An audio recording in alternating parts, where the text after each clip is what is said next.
Ako nagulat, Chiki, ngayong hapon bago tayo umupo dito sa programa Bakit? dahil nga doon sa pagbubukas ng sesyon ng Senado.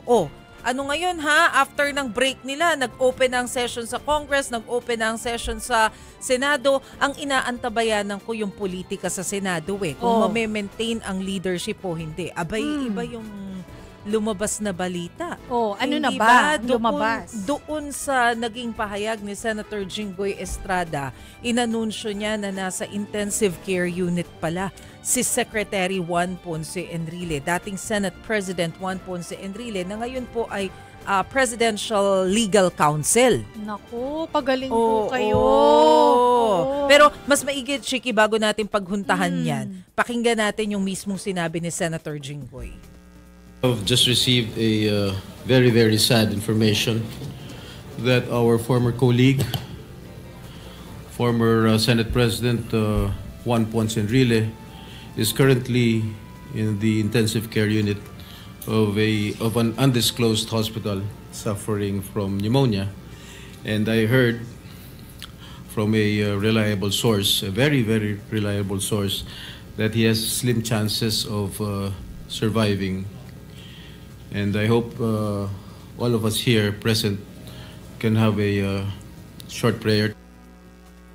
Yun yung the fact na sinabi niya na slim. Slim chance, oo. Diba? Pero hope pa rin tayo. Hope pa rin tayo, oo. Although iniisip nga, ilang taon na nga si JPE? 101? 101, oo. Hindi ba? 101. At saka natatandaan mo ba yon, Chiki? Di ba parang napag-usapan natin siya? Ayan, ito yung sasabihin ko sana na video. Na ano nga ang nangyayari dito? Nawala na ako sa konteksto. Ito yung huling video na nakita natin, natatandaan ko, napag-usapan pa natin ni na Jovi itong issue na to dahil mukha na siyang mahina dito sa video na to. Ito yung discussion natin tungkol doon sa pagpapawalang bisa o yung pagpapawalang sala sa kanya doon sa isang kaso sa Sandigan Bayan. Yan yung pinaka-recent na video na kuha sa kanya. Hindi natin alam kung saan yan, pero mukhang nasa ospital na no? Oo. Naka-intubate na nga po siya, mga kapatid. At mukhang mahina siya dyan. Kung titingnan po natin. Nandyan kasi siya, naka-zoom, kasi kailangan mag-appear. Hindi naman siya pwedeng, of course, nakikita niyo po yung sitwasyon niya dyan, no? Hindi naman siya pwedeng mag-appear in person, so pinayagan na mag-zoom na lang. Oo. Kung matatandaan po natin, napakalaki ng papel ni former Senate President Juan Ponce Enrile noong EDSA Revolution. Diba? 80s. Oo. Before that, naging defense minister pa siya. Tapos nung pagkatapos ng EDSA Revolution, of course, alam nating lahat na napasok na po siya sa pagiging legislator, Congress at saka Senate, naging Senate President, humawak ng impeachment trial, nasangkot sa usapin ng pork barrel. Ito pong pinapakita natin ngayon, napawalang bisa yung kanyang kaso na basura ng Sandigan Bayan. Pero alam mo, Chiki, ang pinakahuling beses na nakita ko sa kanya was during the campaign, yung huli niyang kampanya sa pagkasenador.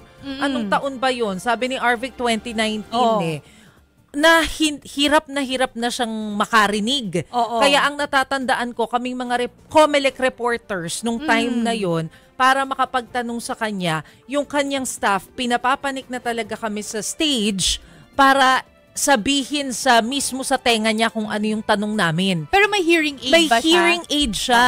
Pero kahit na may hearing aid siya, hindi niya na kayang pakinggan kahit naka-microphone ka. So, kailangan mong lumapit. Actually, napansin ko rin kahit yung speech niya, pag nagsasalita siya, medyo hirap na akong intindihin kasi hindi na masyadong clear yung speech niya.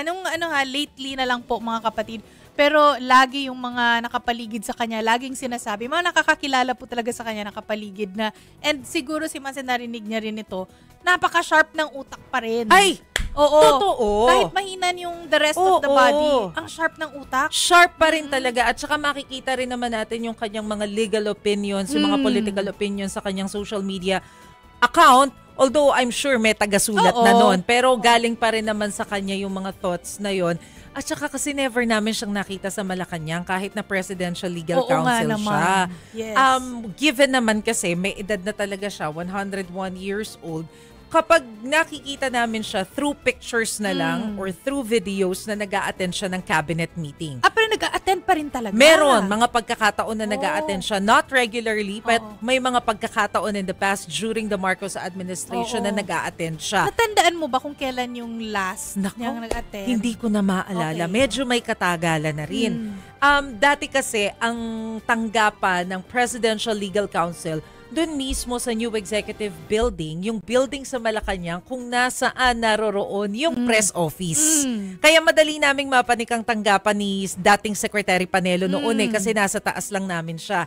Pero ngayon talaga, hindi namin nakikita si Secretary Enrile. Oo, so kaya pala. Kasi lately, ayan na nga. Oo, mga pero kapatid mo. nanghihingi po tayo ng update sa Malacanang, confirmation kung ano na po yung health condition ni JPE, but up until now wala pa po kasing ibinibigay na official statement ang Malacanang tungkol dyan. Wala pang update. Pero ano po tayo, pwede pa tayo magdasal. Magdasal po tayo. Para po bigyan pa ng lakas. 101, malay mo, 102 pa. Oh. 101, di ba?